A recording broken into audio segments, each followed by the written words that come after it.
essentially invulnerable. It retaliates by firing purple energy at him. As all the creatures converge, Wujin finds himself surrounded. Meanwhile, Dongwu casually strolls closer. He sneaks up behind the massive creature and prepares a surprise attack. He lands a powerful blow, creating a gaping hole in the creature's body. Instantly, every other monster turns its attention toward Dongwu, tossing Wujin aside and rushing at him. Dongwu is stunned by the sheer strength he now possesses. He never imagined that 480 points in strength would be so effective. Wujin, on the other hand, is baffled, concluding that the monster must have a weak spot on its back. It finally makes sense to him. Dongwu hadn't been attacking because he noticed this from the beginning and was deliberately creating the perfect opportunity. Now surrounded by monsters, Dongwu receives a system notification. You draw the attention of all creatures. Standing confidently with his arms crossed, Dongwu grins. His strategy has finally worked and he's become the monster's sole target. One of the Renka creatures leaps at him and Dongwu is certain it will finish him off. He gestures with his finger, taunting it to come at him, and opens his arms wide in celebration. Finally, he's going to become human again.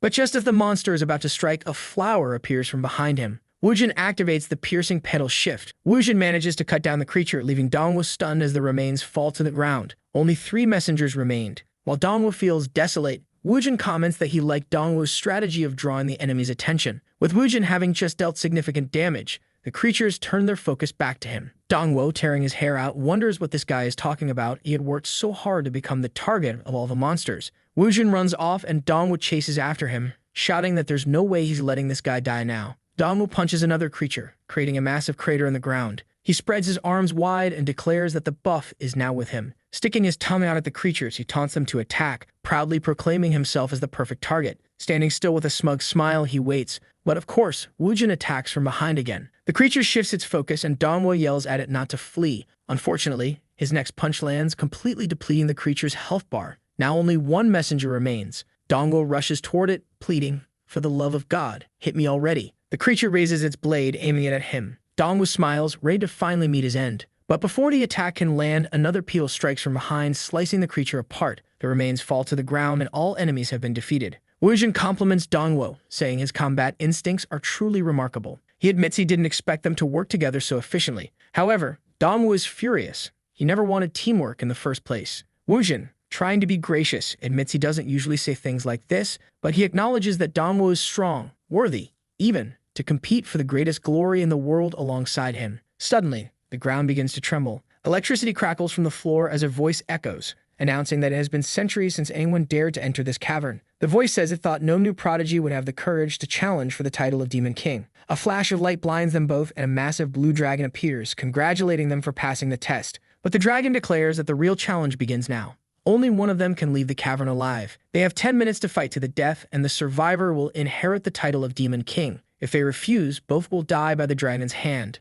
Wujin is visibly shaken, demanding to know why they must fight each other to the death. He hesitates, uncertain. Even as the future of the demon race, he can't gauge Dongwu's true strength. Meanwhile, Dongwu is overjoyed, shouting that God has given him a gift. Finally, the perfect opportunity to die has arrived. Wujin, seeing Dongwu stripping off his shirt, assumes his opponent is incredibly determined and resolves not to lose. While Wujin prepares for battle, Dongwu continues undressing, losing 50 defense points as he discards his armor. Standing in nothing but shorts and his dimensional backpack, Dongwu yells at Wujin to hurry up and strike him in the chest to claim the Demon King's title. "Just hit me already?" Dongwu urges. "One attack and you'll become the strongest of our generation." But Wujin grows suspicious. Why would Dongwu agree to come to this place and now, just a step away from claiming the title, want to give up? It doesn't add up. Dongwu, frustrated, mutters to himself about how stubborn this guy is, shouting again for Wujin to take the reward already. Wujin places his blade at Dongwu's neck and says, "You've earned the trust of Her Majesty, military power, and extraordinary strength. Even with normal attacks, you've been taking out Ranka plus demons.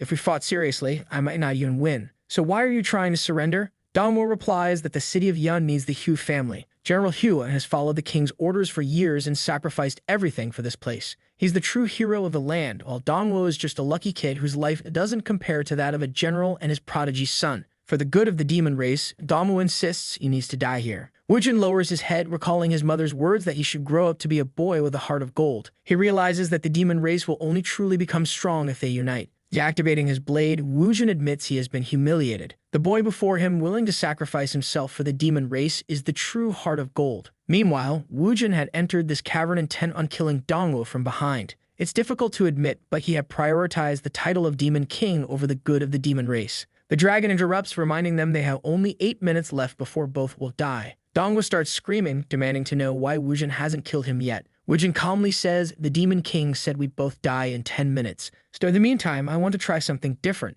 Wujin brings his hands together, channeling energy into a massive dispersing blossom technique. The energy begins to expand, enveloping the cavern as the dragon watches. A sudden explosion consumes the entire cavern. The dragon roars, demanding to know how they dare attempt to break through the barrier. It's only been 8 minutes. Wujin, now in an exalted state, has advanced from rank A to rank A+. He turns to Dongwu, asking what he thinks about teaming up to defeat the dragon. But Dongwu bursts out laughing, declaring they're overestimating themselves. Wujin stands confidently, declaring that he now feels complete with power. The guy activated another boost, quadrupling his strength and doubling several other attributes. Dongwu, watching from a distance, mutters that this is going to be a problem. It's becoming increasingly complicated for him to die. Wujin charges at the boss, activating an illusion technique. The boss, however, fires a laser straight at his head, seemingly evaporating him. But wait, no, it was only an illusion, and Wujin appears from behind, dealing 150 damage. Unfortunately, the boss has 99,000 HP. Undeterred, Wujin clings to the ceiling, boasting about his resilience before launching another attack. A laser comes his way, but he dodges and unleashes a flurry of slashes. The problem is, each attack only does 220 or 100 damage, barely making a dent in the boss's massive HP pool. Despite the meager damage, Wujin successfully draws the Demon King's attention. Suddenly, a thick cloud of smoke surrounds Wujin. He looks around in confusion before being struck in the face by the boss's tail. The impact sends him flying, and he lands right next to Dongwu. Dongwu is now terrified. If Wujin dies, he might end up inheriting the title of Demon King.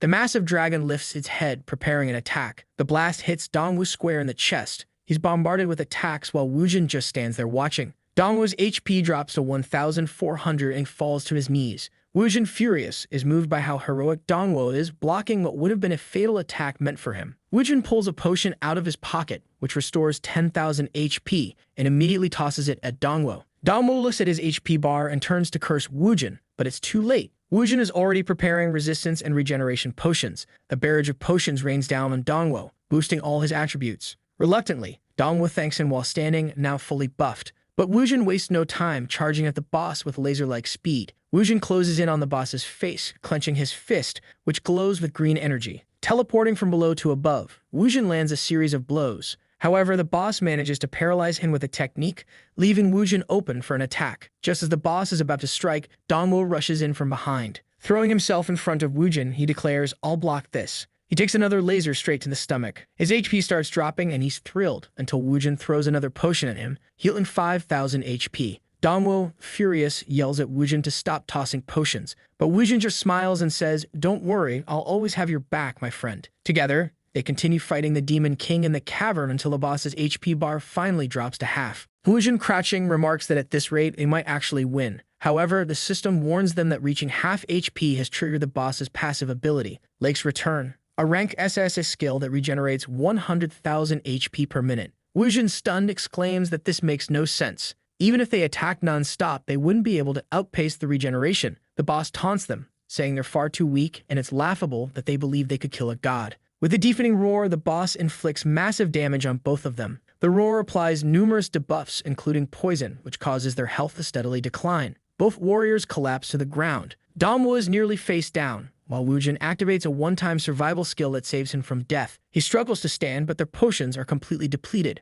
The boss raises its head, preparing a final attack. Both fighters know they've lost. But Dongwu says they haven't lost just yet. He explains that as long as he dies, Wujin can complete the challenge. Placing a hand on Wujin's shoulder, Dongwu tells him to claim the title of Demon King. Wujin, confused, asks what he's talking about. As the dragon unleashes its final attack, Dongwu grabs Wujin by the collar and hurls him away, shouting, "For the future of the demons." Wujin, mid-air, watches helplessly as Dongwu stands his ground. For a moment, Dongwu thinks that for a demon, Wujin isn't all that bad. As the attack engulfs him, Dongwu is vaporized. Sometime later, a golden light descends from the heavens, shining upon Wujin. The dragon congratulates him for passing the ancestors' test. It explains that in the past, the ancestors sacrificed their lives to protect the demon race. The great king sealed the most precious ability within the demon cavern, awaiting someone worthy to claim it. For over 200 years, every demon who passed the test ended up fighting each other, killing themselves in the process. A demon who murders another is not qualified to hold the title of king. Only Wujin and Dongwu,